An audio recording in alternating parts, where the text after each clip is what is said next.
Welcome.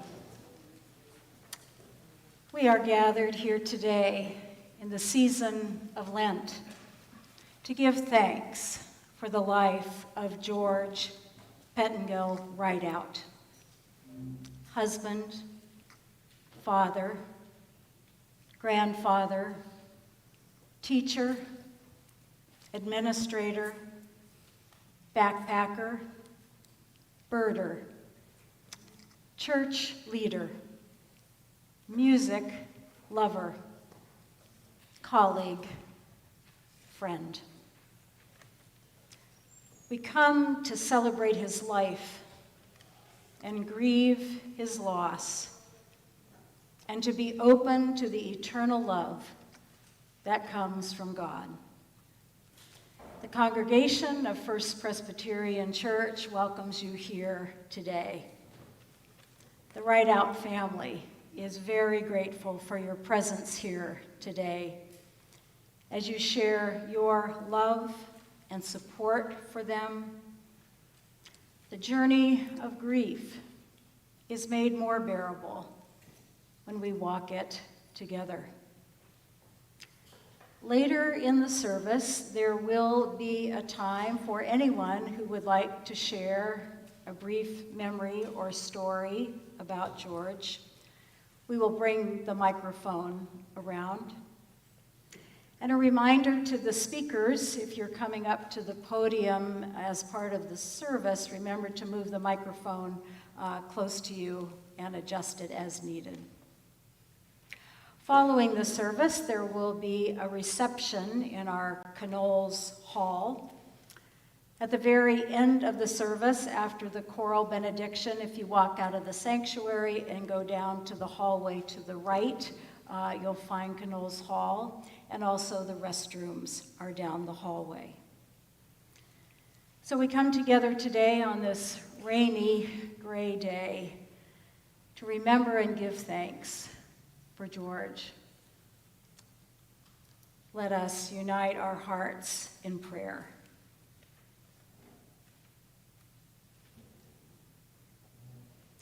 Holy God, who gives us life, you are ever present, filling us with your love and light. Show us now your grace as we face the mystery of death. Bless this time as we remember George and what he meant to each one gathered here. Comfort and guide his family and friends. Open us to your love through music, stories shared, pictures, prayers, and silence. In our sadness and grief, may we know your peace. Amen.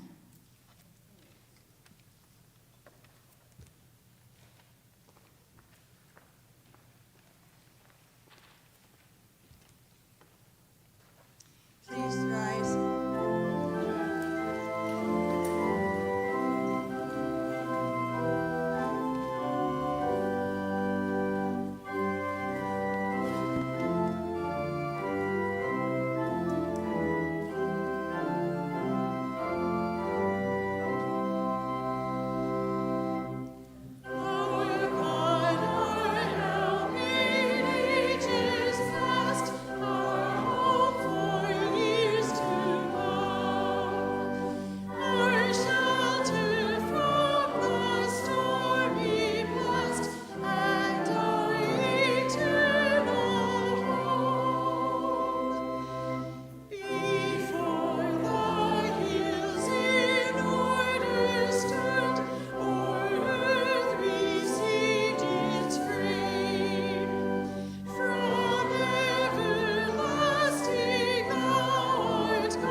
Reading from the Hebrew Scriptures from the prophet Isaiah, chapter 40, verses 28 through 31. Do you not know? Have you not heard? The Lord is the everlasting God, the creator of the ends of the earth. He will not grow tired or weary, and his understanding no one can fathom. He gives strength to the weak and weary and increases the power of the weak. Even youths grow tired and weary, and young men stumble and fall. But those who hope in the Lord will renew their strength. They will soar on wings like eagles. They will run and not grow weary. They will walk and not be faint.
I've been the pastor here for 4 years, and I'm grateful to have known George for those 4 years, but I'm sorry I didn't know him longer.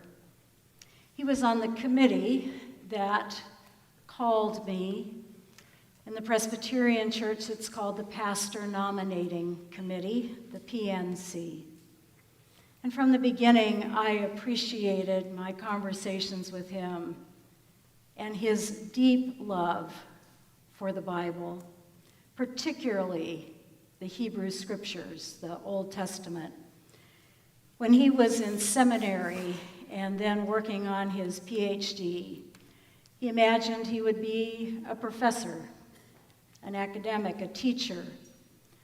And just in my brief years of conversations with him, it was so clear what a gifted teacher he is and was, that he inspired students.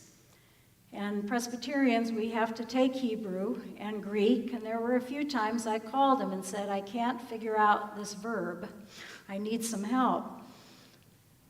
George's life took a different turn, and many of you knew him throughout his amazing career and how he used the skills and gifts he had in ways that continued to inspire in a different way.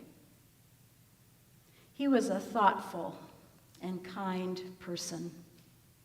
Whenever I saw him on Sundays, he talked with me and asked me about my life and our family, my interests. My husband and I also have 2 sons, and he was interested in me and his church family. His love of birds certainly was one of his passions. I was only able to go with him one time. The church has a hiking group and a walking group, and once a month we would go, and sometimes George would lead it to teach us about the birds in Marin. So he had his binoculars and scope. We went to the ponds by the reclamation center there with his birding book in hand, and hoping we could recognize the male and female of a particular species and just enjoy and appreciate the complexity and beauty of God's creation. One of the last times he was in worship was Christmas Eve of 2021, when the whole Ridout family was here to do a reading and light the Christ candle in the Advent wreath. And what a special moment that was to celebrate. What a joy. This past year has been so challenging as the Parkinson's and other health challenges progressed.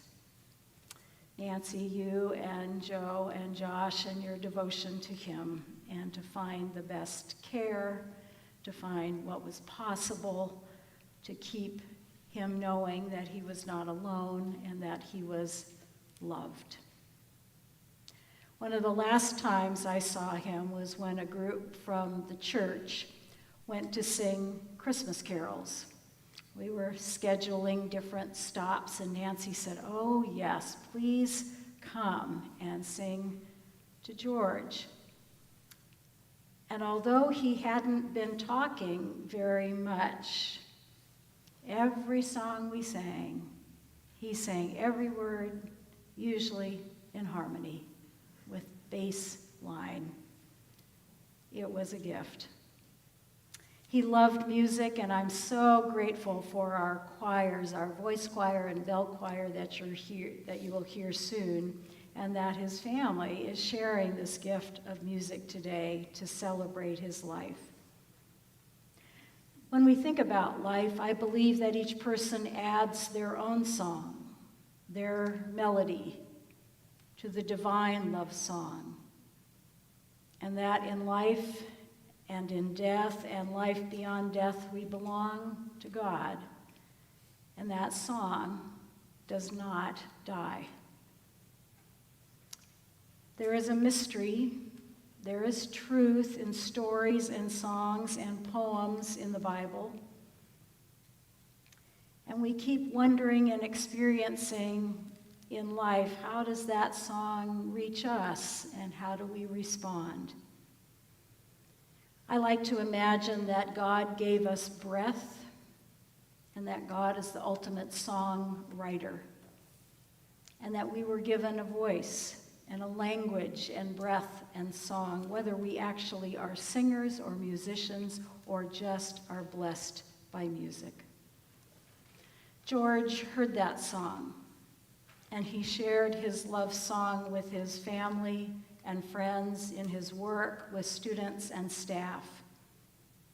And we are called to learn from him, his love and compassion and devotion. I think our song doesn't die. And although we are grieving and we will miss George, something about his spirit lives on in us and for all eternity. And we can trust in that. Amen.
Hi, everyone.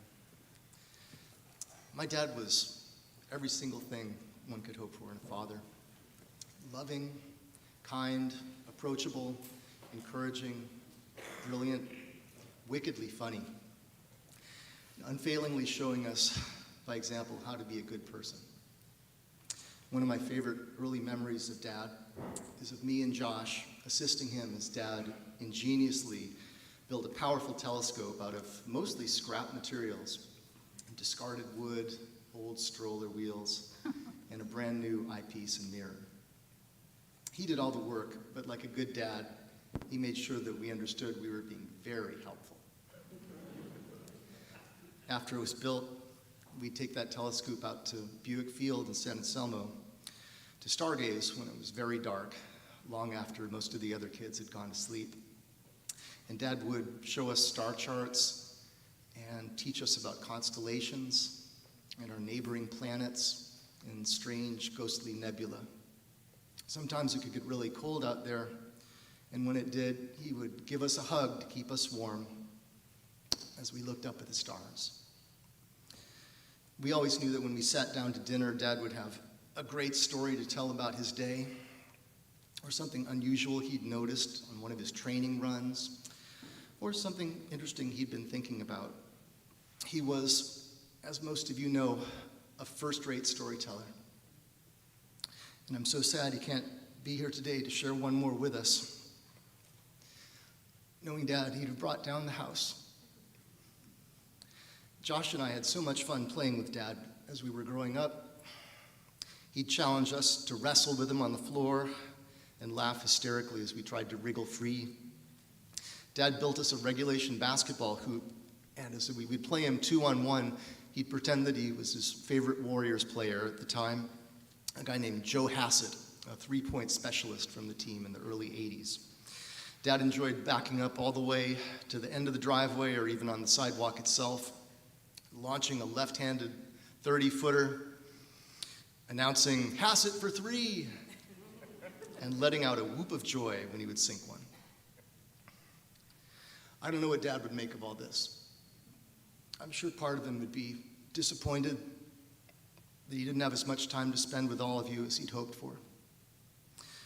But he'd be moved by your presence here, coming to say goodbye to him. Yesterday, I came across an old letter from Dad when he seemed to be thinking about mortality, that he wrote to me at a time when he was about the same age as I am today. Here's a little bit of it. A guy named Wallace Stegner, a noted novelist and man of letters, recently died. He was quoted as saying, "Life baffles me. I find that expression comforting and somehow affirming my own confusion. I don't want to be rich, but I would like more time to do special things. I find myself thinking ahead to retirement, but that is a long way off. Better do as my mother always said, take it a day at a time." I'm so proud of Dad that he found time to do those special things, and he really filled his life with new challenges and adventures. Dad loved to travel and lived an exemplary retirement, always planning his next adventure, filling his bookshelves with travel books of the countries he dreamed of visiting. And to his credit, he really went to most of those places. In the last couple years of his life, his disease took away from Dad his travel plans and his races, and then the training for those races, and then much, much more. But it never took from Dad his optimism, or his kindness to others, or his sparkling sense of humor, or his delight in the company of his friends and family. And it won't take from us the unique memories and great experiences and deep love that we shared with him. Later on in life, I learned that the starlight we see at night is actually light that was cast many years ago. We still are moved by the light that some of those stars shined, even though some of them may have since gone dark. Dad's light will continue to shine long into the future through everyone he met and touched and befriended, and through his family and beloved granddaughters. We'll carry my dad in our hearts forever.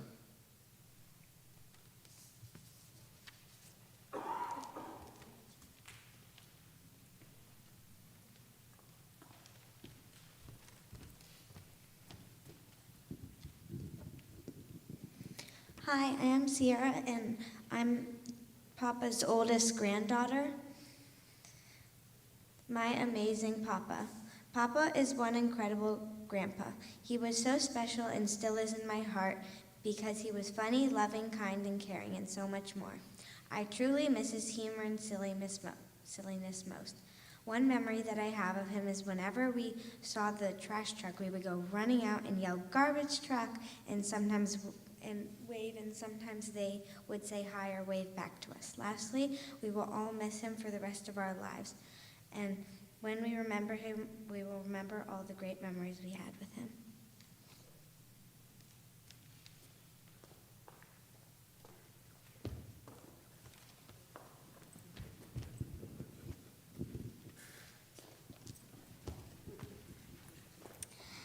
Hi, my name is Ruby, and I'm Papa's youngest granddaughter.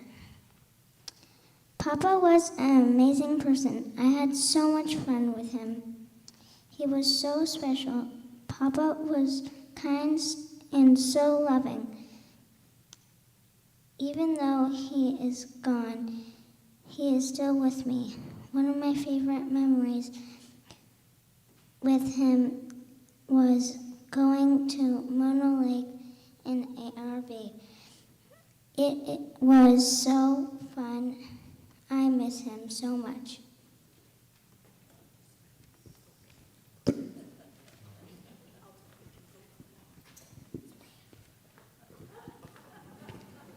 job.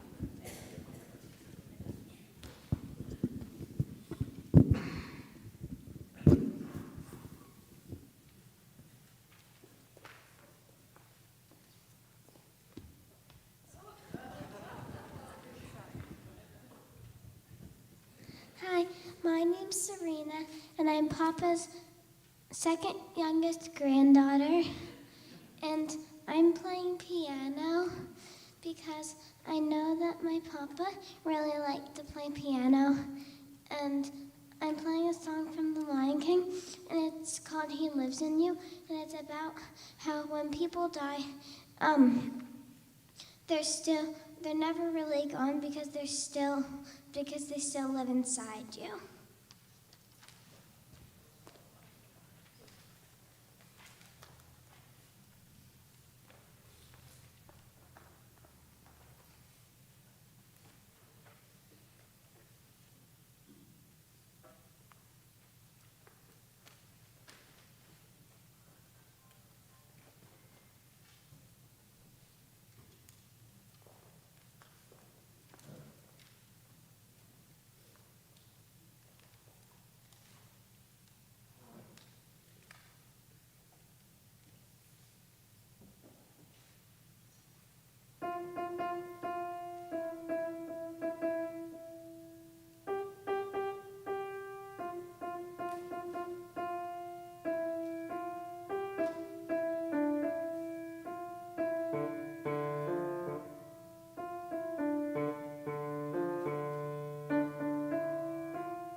Thank you, everyone, for coming. I'm Josh, George's youngest son. I have some words from his twin brother, Ted, first. Ted is in Massachusetts and unfortunately could not be here today. Having a twin brother, George. George scrambled out 5 minutes ahead of me, 1 pound heavier, and years later, more than 2 inches taller than me. He never let me live it down, referring to me as little or incubator. It was in good fun, which was all we experienced as identical twin brothers. Despite the confusion of school teachers and students, which twin are you, a DNA test confirmed identical. We learned to avoid some confusion by going our separate ways in clothing and activities. Beware the student who tried to pick a fight with one of us. With identical high school resumes, we applied to all different colleges. But we were inseparable. A telephone conversation had us both in stitches within seconds. This was often triggered by a shared event of our past. Regular letters also kept us in touch when we lived apart. Together, we enjoyed road races, hiking, a U-boated, canal boat, bus tours, car tours, family gatherings, water fights, tall tales, any active outdoor game. We read nonfiction adventure books, mountains, caves, and jungles. He traveled worldwide to add to his bird life list. We married for decades and had sons. Our family eagerly awaited any arrival of Uncle George. They knew the joke and fun quotient would soar. They too were in stitches when he opened his mouth. George stayed out of high school dramatics because I was already doing that. He made up for lost time by using any venue as a stage for his antics. As high school administrator, he reveled in chasing down teenagers trying to run off campus. With his history of running long races, no student escaped, or so he said. George maintained the whole school watched and cheered him on. He will be remembered dearly and continue to bring a laugh to us. Rest in peace. Now, my own words about my father. Growing up with George as my dad, I experienced a world where parents are not only kind and loving, but absolutely genuine, honest, and sincere. So that when he gave me advice about the world, I knew for certain it was coming straight from the heart. One such piece of advice has stuck with me for decades, and I've since shared it with everyone who I feel will appreciate its wisdom. I now wish I could better remember the context in which it came up, but the message was this: stay in school as long as possible.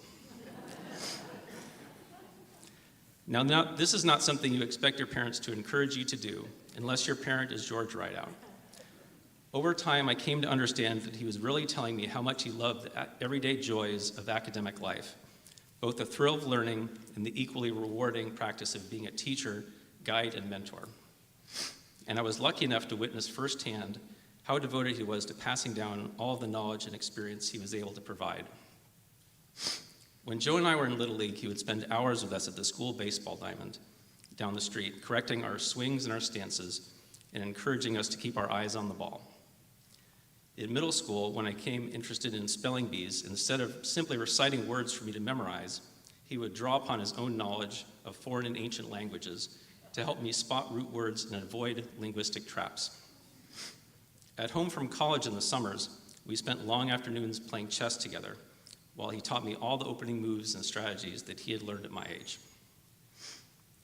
In my late 20s, when I decided to attempt my first marathon, he not only coached me on how to train correctly in the months leading up to race day, he came out of his marathon running retirement, trained on his own for that same marathon, and flew down to Southern California to run it with me side by side. The list goes on and does not even include skills I did not have the good sense to learn from him at the time. And I will always remember when, just days before his hospitalization last January, he took Margot, Serena, and I on an impromptu tour of what he considered to be the most interesting trees in the neighborhood, encouraging the next generation to take special notice of the beautiful qualities that are often hiding in plain sight. He had a truly generous spirit, especially when it came to coaching and mentorship, which found a perfect fit in his career of more than 30 years as a teacher and administrator. He took a genuine interest in helping all of his students reach their potential and was especially focused on those who may not have had the same advantages or support as their peers. Knowing this, I greatly look forward to hearing the stories and memories of those of his colleagues and students who are here among us today. While I miss him deeply, I hope to honor his legacy in some small way by not only staying intellectually curious about the world, but by remembering to take time to help others in their own journeys through life, by passing down the knowledge and wisdom I have collected, even if it pales in comparison. Thank you for everything, Dad.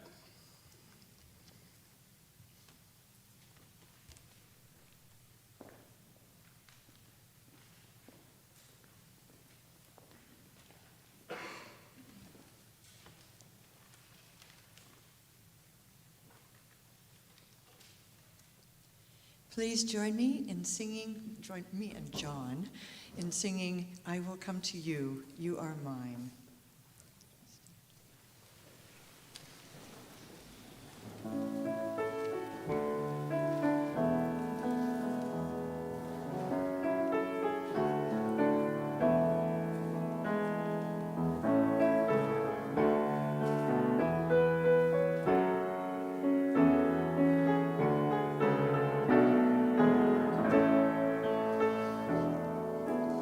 I will come to you in the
Hello, everybody.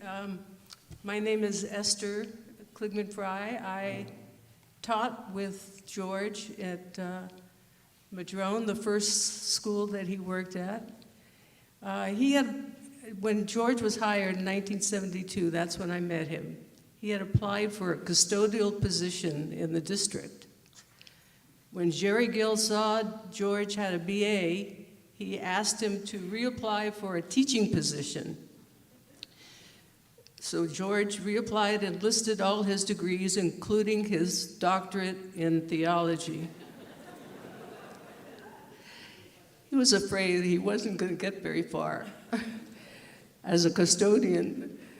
I saw George's talent in his woodworking. He taught next door to me. He constructed a beautiful TV table, which we still have, and are still using it today. He taught me how to make a small wooden box and a wooden trivet, which I also still use today. I hung out with George and Frances Lum. We'd laughed a lot and ran sometimes with them. I ran sometimes with them, but just couldn't keep up. That was quite an experience running with them. In fact, there was one time when my husband and I were going to run in the Beta Breakers, and that wasn't challenging enough for them. That was 7 miles, so. George always was taking care of other people. A few years ago, he called me to tell me that our friend Francis Lum was in the hospital. And I went to see him there. Also, my husband, David, he had minor surgery just over 30 years ago. And George came over to our house and brought a book for David, which was very thoughtful of him. He was the one that really encouraged me to go to San Rafael High School. He had gone to San Rafael before that. And George had a great sense of humor, which we all know, and he was a really good guy. We'll miss him. Thank you.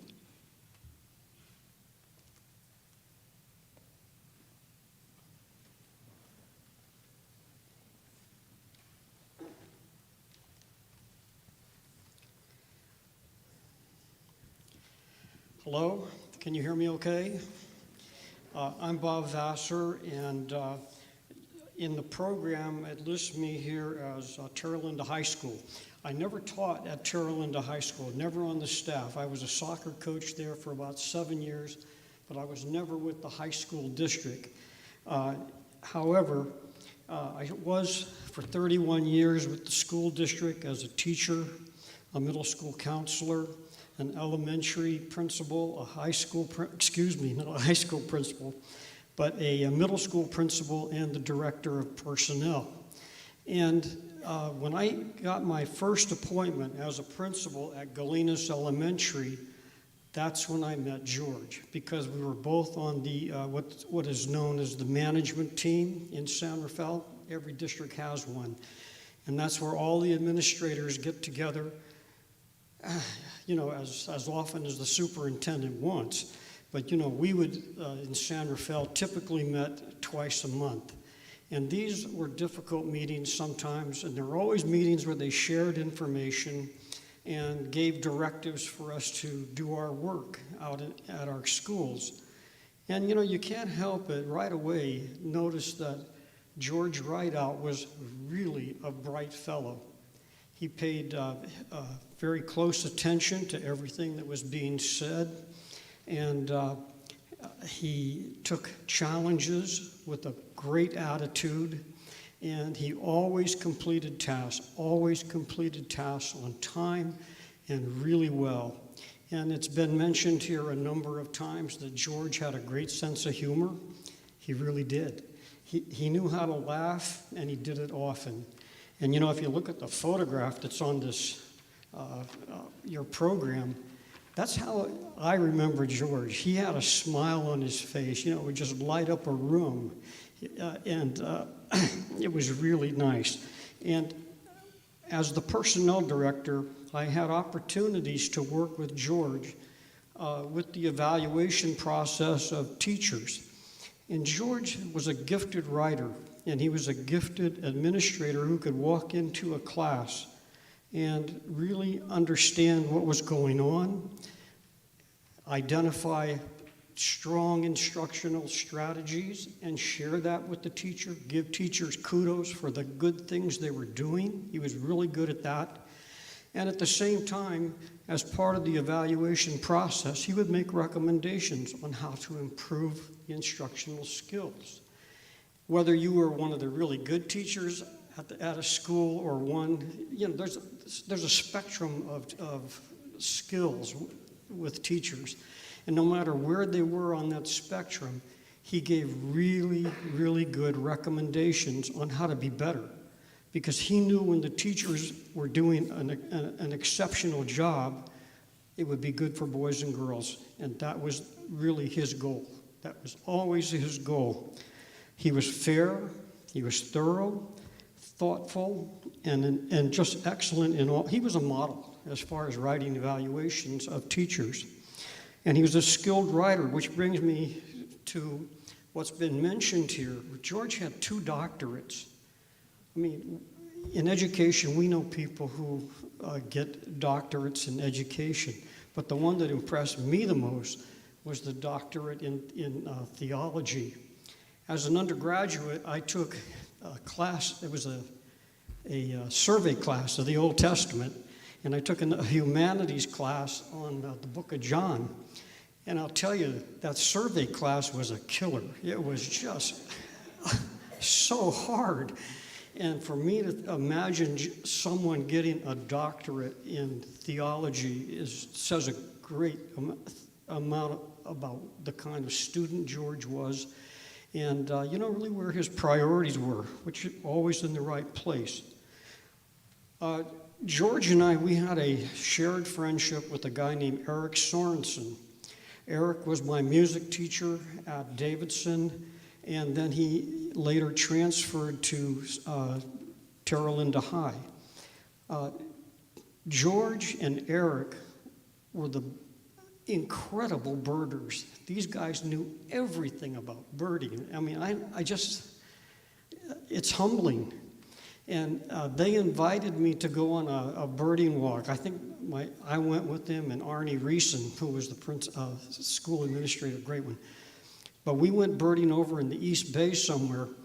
And these guys, George and Eric, the conversations that were going on between these two, of what they were observing, what they weren't observing, but what they were hearing, they knew what birds were in the bush when no one could see them.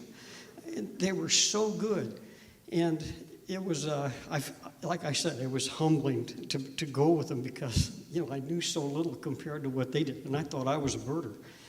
And they invited me to go on a birding trip to Costa Rica with them.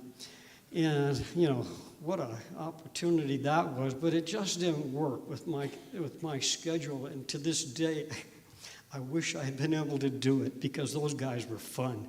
And they really would have made it very special. And yesterday I was talking to my son, who's in his early 50s, and he asked me, "What are you doing tomorrow, Dad?" And I said, "Well, I'm going to a memorial service for someone I worked with." And he said, "Who?" And I said, "To George Ridout." And my son had gone to Terra Linda High School, and he says, "I know Mr. Ridout. He's a good guy." And in fact, we all know George was a really good guy.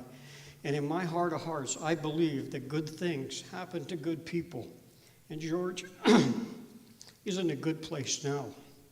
God bless George and all of his loved ones. All of his loved ones. I didn't get that out, but that's what I wanted to say.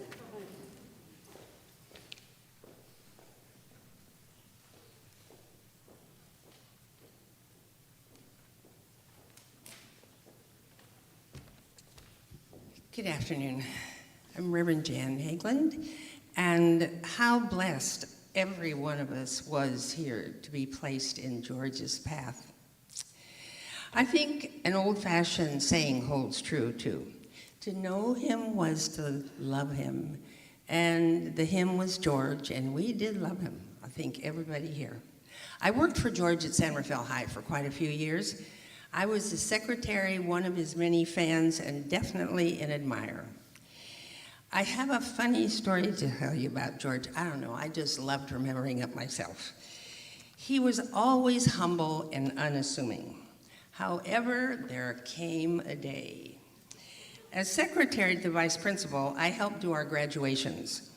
We were then holding the graduation at the Civic Center auditorium. I arrived early, and I was met at the door by one of the daunting and scary women ushers. And they're scary.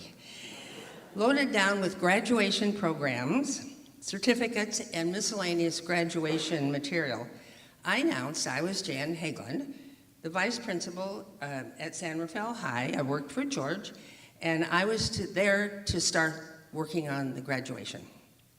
She was not going to let me in. Very clear that she was not going to change her mind either. I called George and I said, she is not going to let me in. And the time was passing. His answer was, well, we will see about that when I get there. Very soon, George strided up, and his chest is so odd because he was so humble.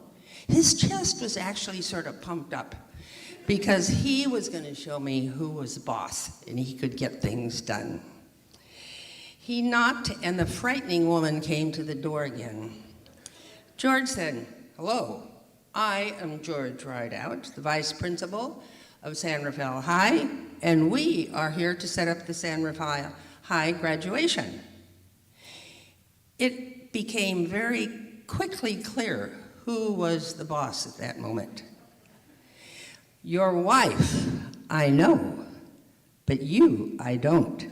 You are not going anywhere, she said.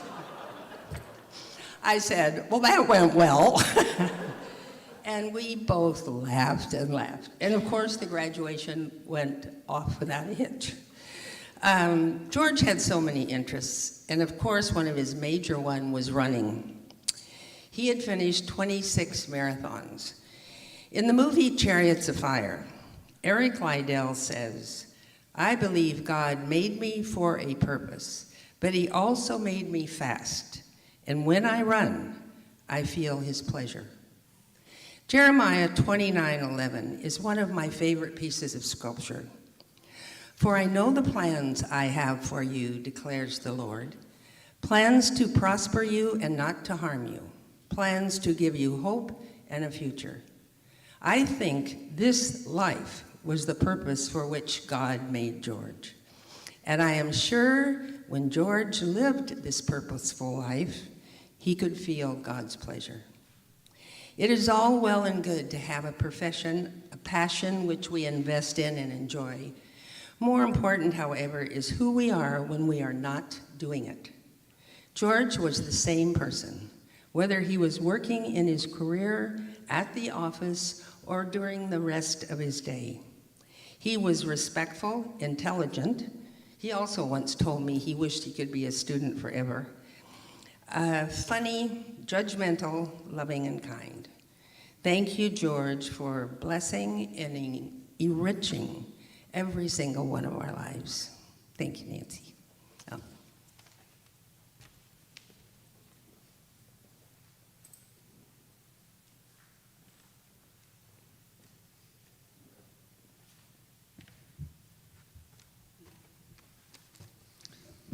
Hello, my name is Nando Lukina. I'm former principal at San Rafael High. George and I worked together, and all I can say was that George was a very funny man. Mostly, I remember that George loved his family, and he never boasted about all his running, but I heard all the stories about Nancy. He was extremely proud of Nancy, and that was nice to hear. I could go on about George, but I'm only going to share stories very quickly. Different stories that you probably didn't even think of George, okay?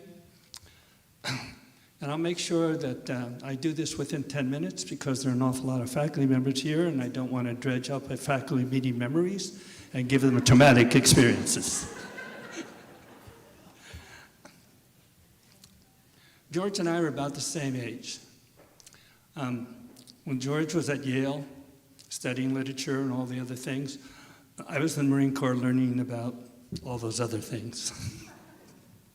So our transcripts sort of look the same, okay? I knew George was an avid runner. On his birthday, what I did was I gave him a gift which he really thought was nice. I gave him a pair of running shorts that were U.S. Marine Corps running shorts. And I say that because George and I were so different. I mean, he's graduate school, he's doing theology, all right? I'd been in the Marine Corps. When he was doing that, I was studying martial arts, all right? It didn't make any difference. We got along, and I thought he would love these, and he did. Imagine George Ridout, so bright, so intelligent, graduate from Yale, theology student, wearing Marine Corps shorts and running. And he did a great job of it. He was very good at running, and I was so proud of the fact that he would wear those shorts. In my mind, I always thought that George would have made a great Marine officer. And I know you think that's strange because he was so nonviolent. But the fact is, he had all the qualities. He had character, strength. He certainly was in great physical conditioning, and he was a bird watcher, which I thought we would love to have in the Marine Corps. And to be honest with you, I would have followed him anywhere if you were, in fact, with me. Next story I'm going to tell is about George and running. George and I were both runners. I ran 4 years of high school track and 3 years of cross country, and of course George ran so much. The difference was I never won a race in my life. And George knew that, but that was okay with George. Never, not once was I ever first. So this is what happened. Frequently, the superintendent would ask us to volunteer for a fundraiser, and it was usually on a Saturday, which obviously George and I thought was very nice because George wanted to spend time with his family, and I wanted to stay home and do such things as study California Ed Code or perhaps look at board policies. But nevertheless, we decided we were going to do this. And the thing was, it was the first time in my life I was going to win a race. Now, here's why. It was a race. They wanted us to run. And I know what you're thinking. Nanda Lacuna and George Ridout, and I knew I was going to win. Here's the kick. It was a relay race.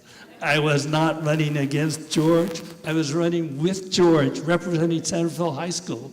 There was no way I was going to lose. I knew that, not with George Ridout.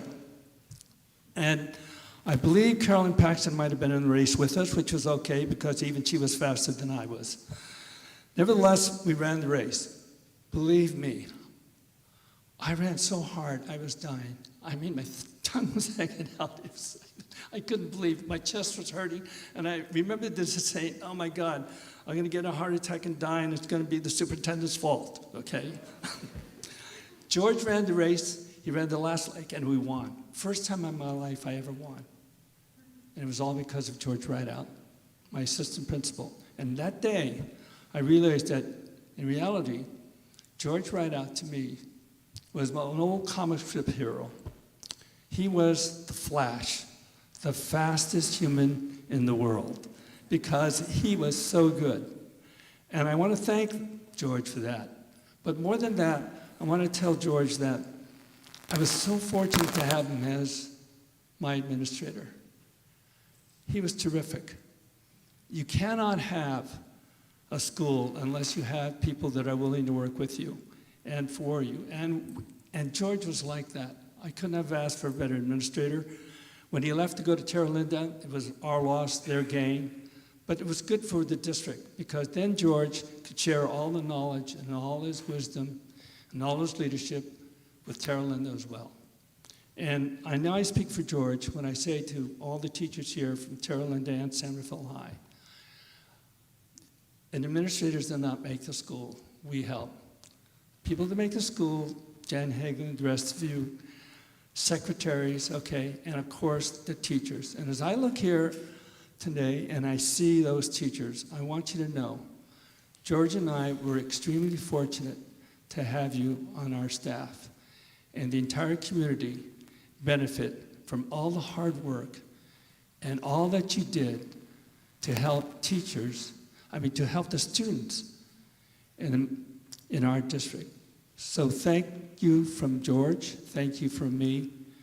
It was our pleasure, and indeed how fortunate we were to work with you. Thank you.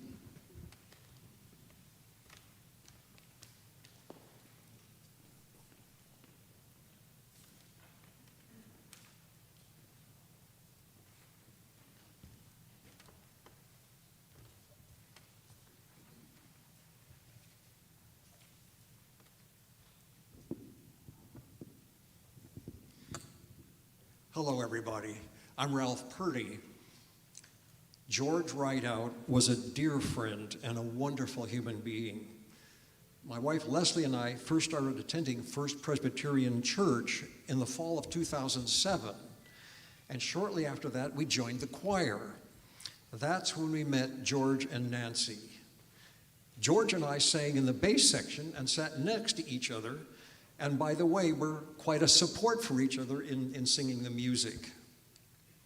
Being together like that, George and I talked a lot about a lot of different things. That's how we discovered that we shared an interest in backpacking. George had done more than 50 backpack trips in the Sierra over the years.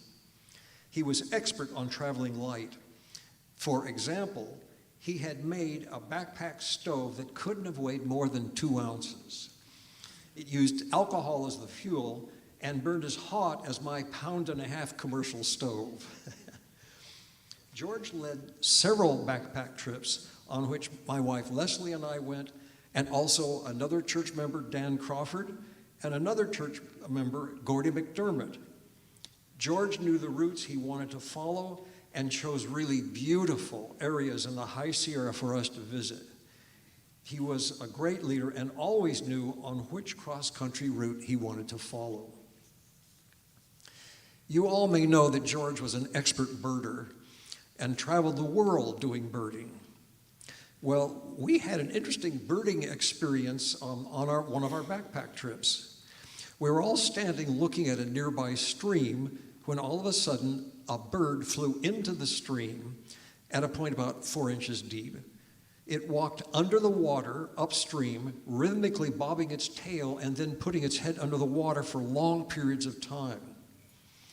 George was very excited and said that we had just experienced a rare sighting, the American Dipper, North America's only truly aquatic songbird. When its head is down, it is foraging for aquatic larvae on the stream bottom, using its wings to negotiate the currents. George said the bird song of that bird sounds like a burbling spring. Those trips with George were wonderful. In fact, over the years, we all did so many things together with George and Nancy that were just delightful. His life is truly to be celebrated. And we are so grateful to have been longtime friends with George, and we hold Nancy and the rest of the family in our prayers and in our hearts.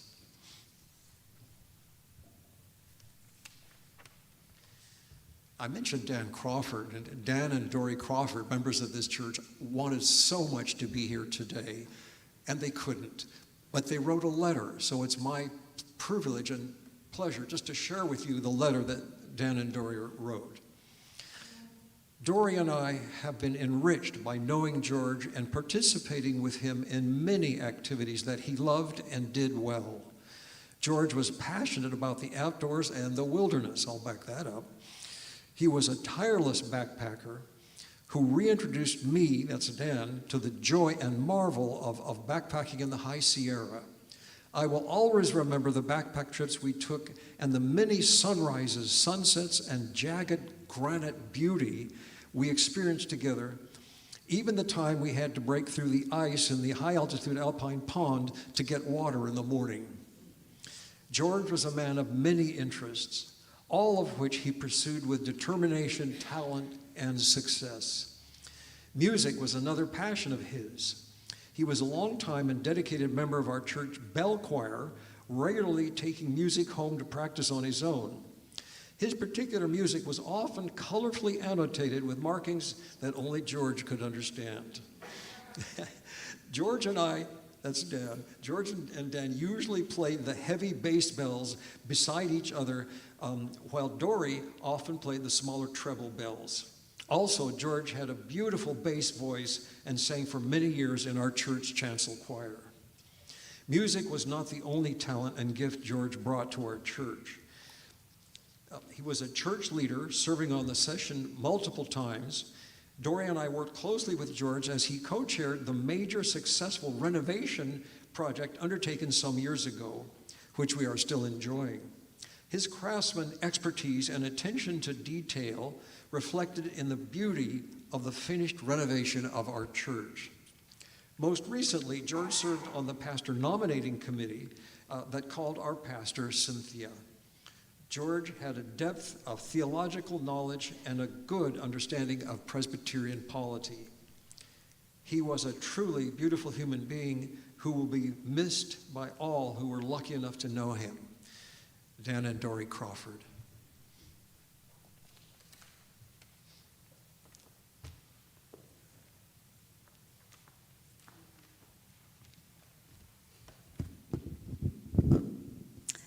Angela, if you would come up, and if there are a few of you who would like to share a few more stories or memories, Angela will bring the microphone to you. Remember to hold it right in front.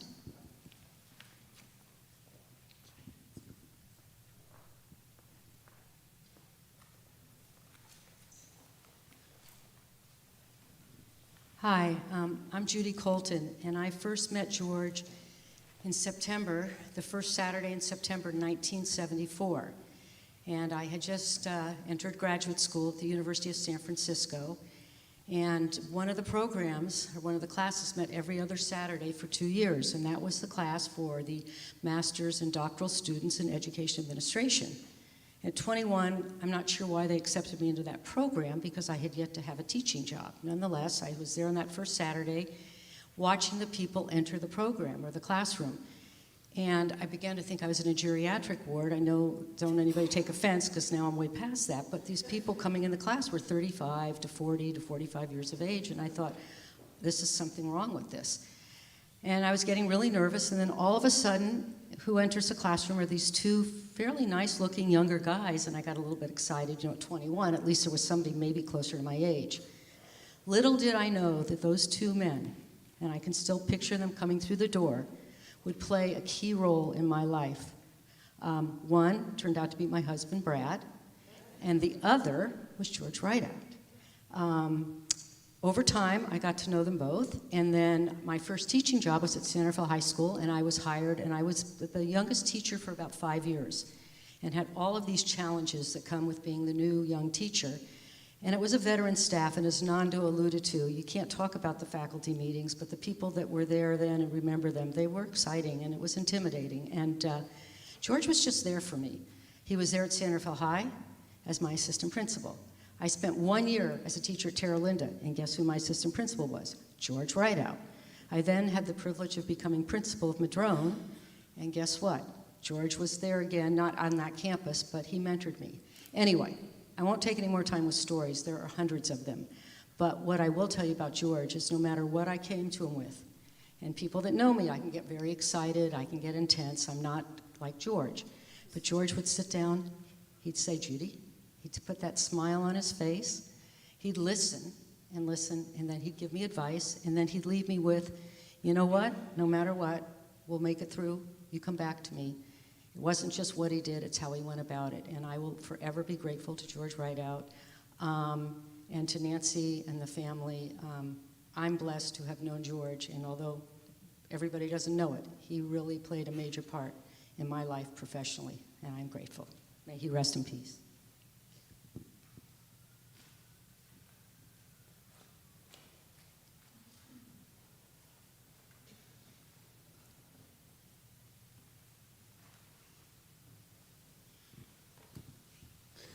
Hello, everybody. I'm Harry Barbier. I'm a retired Sanderfeld police officer. During about the last 15 years of my career, I worked as a school resource officer in the Sanderfeld School District, and that's how I got to know George Ridout. I started to work with him when he was in Madrone, a little bit there, a little bit at Sanderfeld, but I really got to know him very well when he was a vice principal at Terralinda High School. I probably spent 3 out of the 5 days of the week working with George on different things that went on at Terralinda High. He worked with a lot of difficult kids, kids that were runaways, kids that were truant, alcohol cases. We worked a whole bunch of stuff, and George did his magic, talking to these kids, mentoring them, and doing what he could to help them. And I gotta tell you something, I was there with him with many of those cases, and there was a lot of kids that wanted to push your buttons and were pretty nasty. And I got to tell you, George Ridout, I never saw him angry at anybody during the whole time that we worked there. When I read that George had passed, I was very saddened. On the other hand, I started thinking back about all the things we did together at Terralinda High School. And I have one memory of that I'd like to share with you quickly. I was in my office one morning, and what I would do is do a little paperwork, get in my patrol car, and go drive around the different schools. And I got a phone call from George, and he said, hey, Harry, can you come up to Terralinda High and cite a kid for me? He was in possession of some drugs. And I said, yeah, sure, I'd be glad to do that. So I jumped in my car and drove up to Terralinda High School, and George is sitting in his office. And I walk in and say, well, George, what can I do for you? He said, well, I had a kid, I got a tip that this kid had some drugs, and so I went to the classroom to get him out, and I was going to bring him down to my office and talk to him and then probably search him. And turned out the kid was in class in the 100 hall of Terralinda High. Now, let me tell you something about the 100 hall at Terralinda High School. It's a really long hallway. It runs from about the center of the campus out into the parking lot. And there's classrooms on either side of the hallway, and there was always this tradition, I guess, where when classes were in session in the 100 hall, the teachers always kept their doors open. So any students sitting in the classroom could look out and see anybody walking up and down the hallway and vice versa. So George told me he went to get the kid and got the kid out of class and started to talk to him. And George said, I need to escort you to my office. And with that, the kid took off. And so he is charging down the 100 hallway. Every kid in every class is now looking out and seeing this kid running as fast as he can down the hallway. Now, what do you think George was going to do? Go to the office and write a report, call campus security? No, no, no. George chased after him. And so they both went down the hallway. The kid bails out into the parking lot, runs across the street. And George told me then that the kid probably thought he could outrun George, and he started running up the hill. Big mistake. George went after him. The kid got halfway up the hill and ran out of gas. George got halfway up the hill and didn't run out of gas. And he ended up collaring the kid and gotten the drugs off the kid, and all was very well. And I'm sitting there listening to the story, and I said, George, I know you're a runner. And I said, God, that's great. That's really good. And he said, yeah. He said, the most discreet way to bring him back was to take him down the hill, walk him down Nova Albion Way, and then kind of bring him around to the front part of the school. I could get him through the front doors and get him to my office. And I said, well, yeah, I get that, George. I said, that's very nice, discreetly do it and get him back in there. And then George pauses for a minute, and he looks at me and he says, but I didn't do that. And now I'm confused. I said, what do you mean? He said, well, I quite didn't do that. Here's what I did. He said, I walked the kid down the hill, I walked him across the street and back into the parking lot, and I walked him right back up that 100 hallway So every kid in class could see that I caught him. And to George's sons, no one got away from him.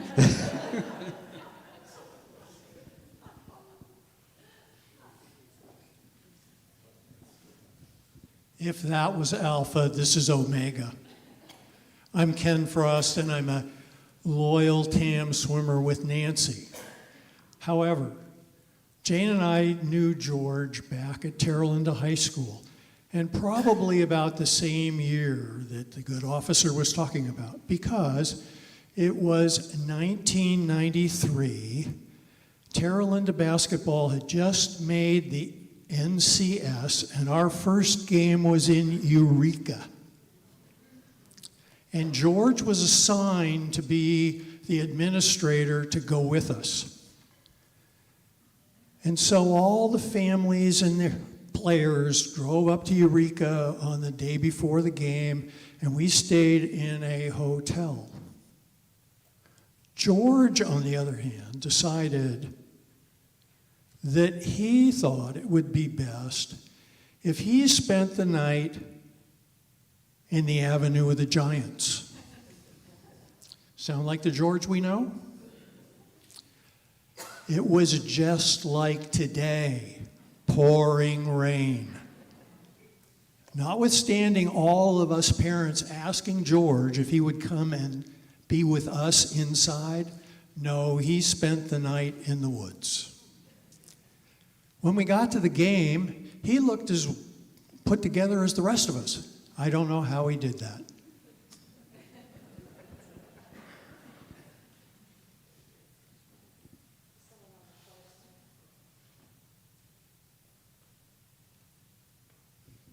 Hi, my name is Mark Lubomirsky. I'm a current teacher at Terra Linda, but I came across George when I was a teacher at Madrone. Madrone is a great school, and George was the best administrator I've ever worked for. Happens one day I'm teaching a class, a riveting class on World War I, in a hallway, long hallway, in a classroom right by the street. And George was easily, again, the best administrator I've ever seen. So I'm teaching the class, and a kid gets upset with me and pretty much hurdles a desk at me. I sideswipe it and share with him, "You missed," and our eyes lock, and the kid realizes he kind of screwed up. So he hits the door, goes through the parking lot, he's gone. Walk down the hallway to talk to George. "George, some kid just threw a desk at me." Without missing a beat, George says, "What did you do?" And that's kind of the way he was. He saw life as a very positive experience. And for that, I appreciate it, because sometimes some administrators don't feel that way. So we all miss George greatly. It was a privilege to work with him, and I believe that heaven is even improved by his presence there today.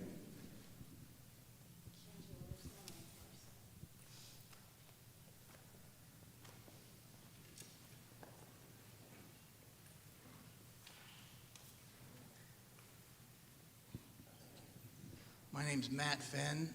I was a student at Madrone High when George got there in 72, and then I had to go an extra half a year. And so he was my teacher for a year and a half. There's a funny thing I was actually telling Nancy the other day. So we had a school newspaper, which is totally amazing. By the way, all the kids there, most of the kids there were kicked out of the Terra Linda or Santa Fe High. And this was the third year that it was going. Matter of fact, we named it Madrone. Maybe Esther Clegman remembers we did this, put up a chalkboard, and then the kids were supposed to give suggestions. So someone said, "What about Ralph Phelps High?" Ralph Phelps.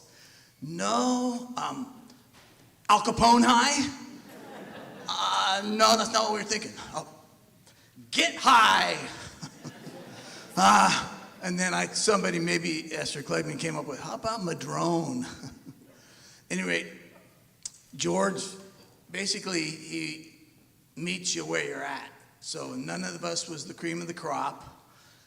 But one time he put in this, oh, by the way, so we made up nicknames for him. He made up nicknames for us. We called him George of the Jungle, watch out for that tree, and stuff like that.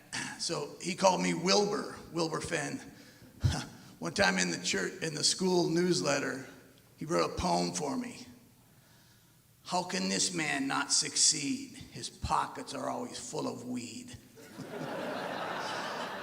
But, instead of saying, you must be like us, you must not do bad things, instead he just rolled with it. And, of course, I just outgrew all that.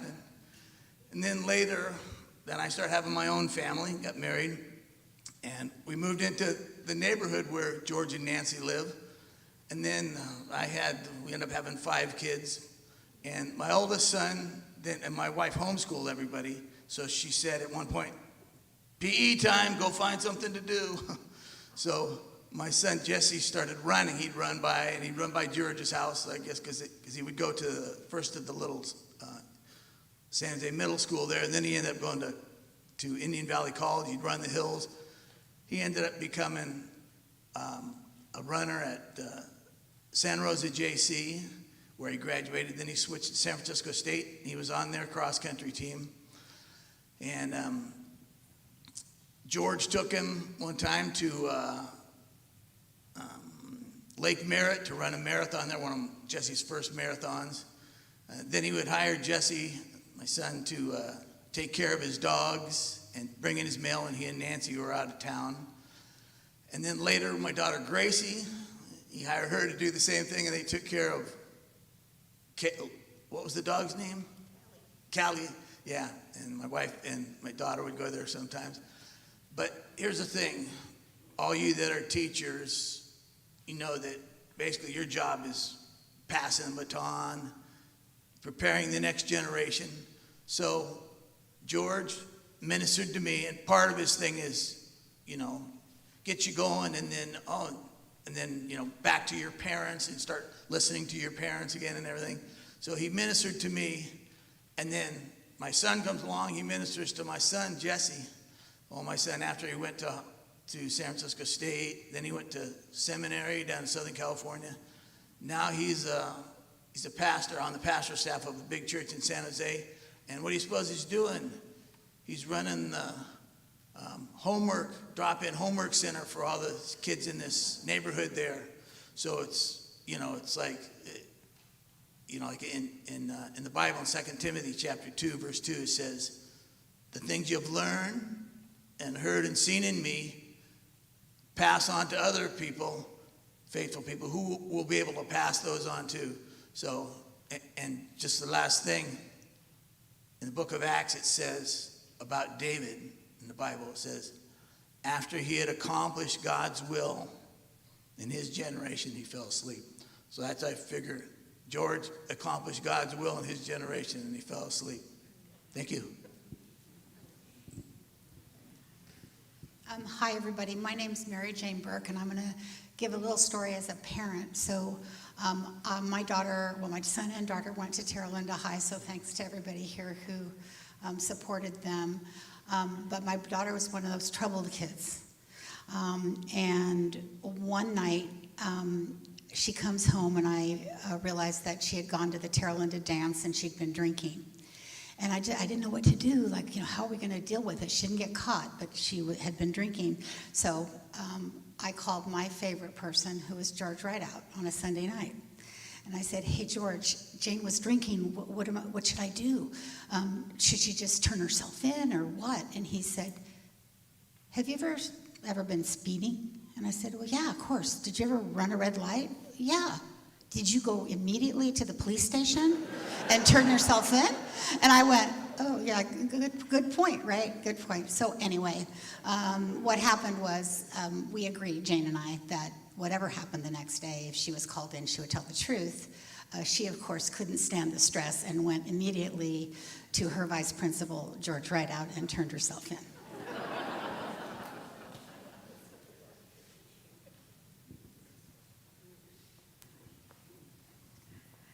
Is there one last person who'd like to share?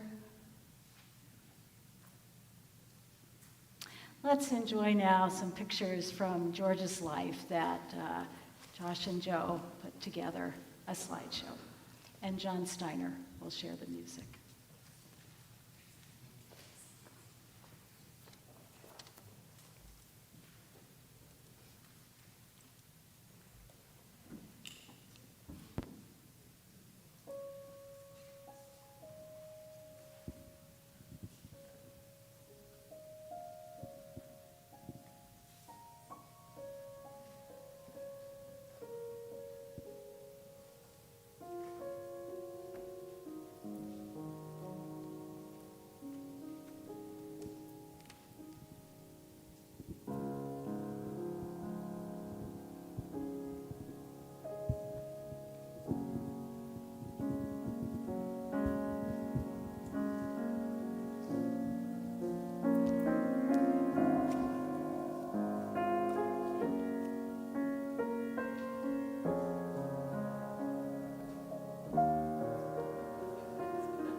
What an amazing life.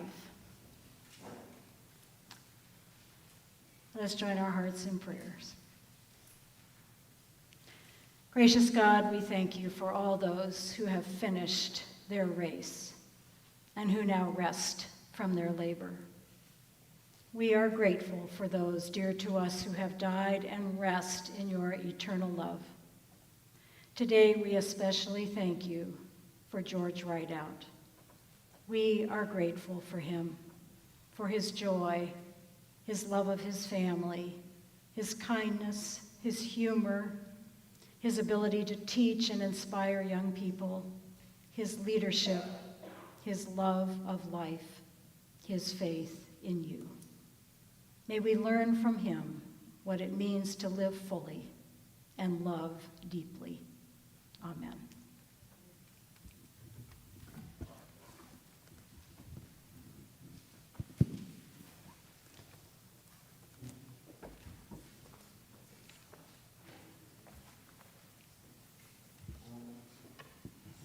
I'd just like to give a heartfelt thank you to everyone here today.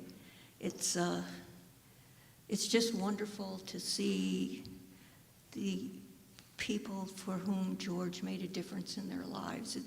It makes the whole family very gratified that you took the time to share those tributes with us.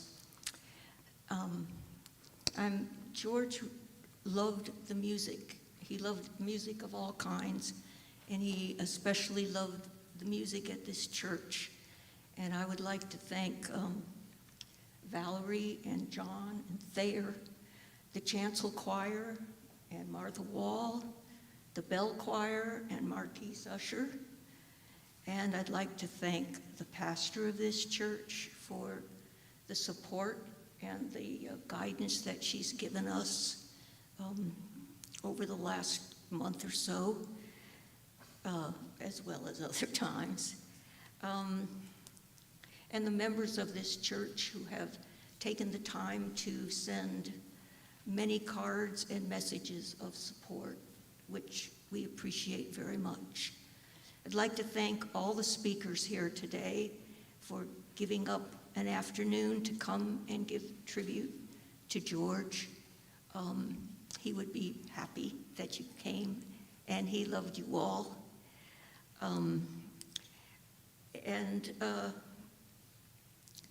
For all the educators here, because I know there are a lot, and George really was dedicated to educating and leading and helping our youth grow into good, productive people who are happy with what they can accomplish in life. I'd like to thank our friends, George's friends who are here, as well as the educators. My neighbors are here. All the people from the swimming community who are here to support me in this time of need. But there are a lot of swimmers here, and I really appreciate it. You may have noticed the flowers here. I was going to pick up flowers for the service, and the owner of the shop was late in meeting me. So I was looking through the window, and I saw orchids much like this. And orchids were a special favorite flower of George. He, every time he went to Trader Joe's, he'd come home with another orchid. And so I knew right then that flowers were out, cut flowers, the orchids were in, and he would be very, very thrilled to see these flowers. And they all have birds with them, so I'm thankful for that. And mostly for all of your wishes and messages of support for me and for our family. We're very appreciative. I hope you'll all sign the guest book in the narthex if you haven't already, and that you'll come and share some more stories and have some good food over in Canals Hall after we're done. Thank you so very much from the bottom of our hearts.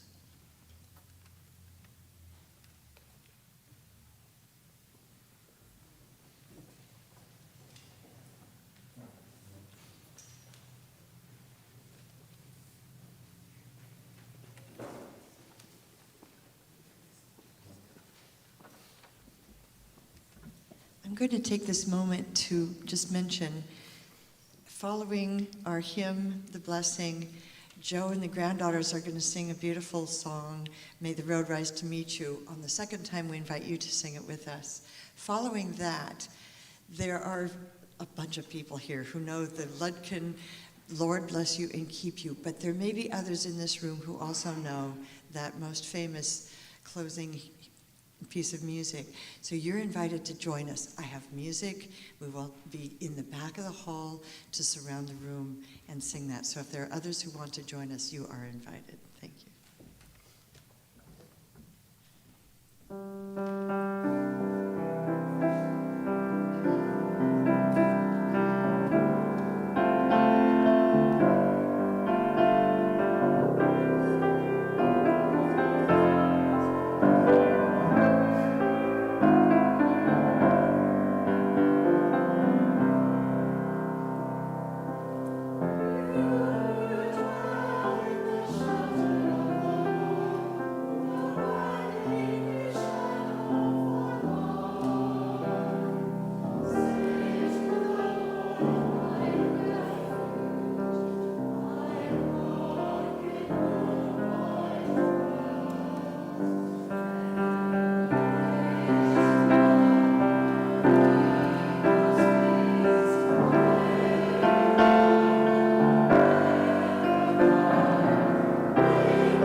Go out this day assured of God's love for you. Go in that love. You may be seated. Go in that hope. Go in that joy. Go in that peace. Amen.